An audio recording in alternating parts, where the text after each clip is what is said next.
बिस्मिल्लाहिर्रहमानिर्रहीम। अस्सलाम वालेकुम। आज की इस वीडियो में मैं आपको सूरह फातिहा के फ़ायदे के बारे में बताऊंगी।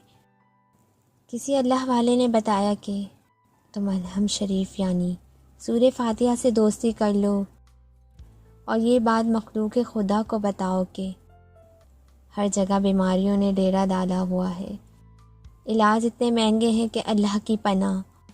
क्यों ना दोस्तों हम सूरह फातिहा से दोस्ती कर लें, क्योंकि ये सूरत सूरह शिफा कहलाती है। इस सूरत में तमाम बीमारियों का इलाज है। इस सूरत को अपने साथ जोड़ लें। मगर वो कैसे कि जब भी हम पानी पिएं सूरह फातिहा दम करके पिएं।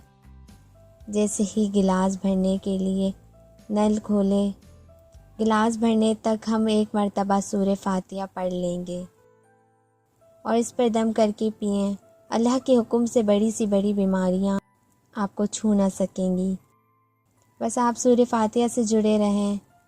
चाय पिएं या कॉफ़ी पिएं, कुछ भी पी रहे हों, इस पर एक दफ़ा सूरह फातिहा दम करके पीजिए।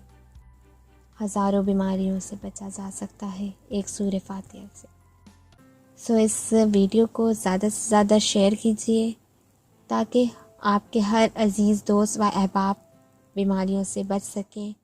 जज़ाकल्लाह।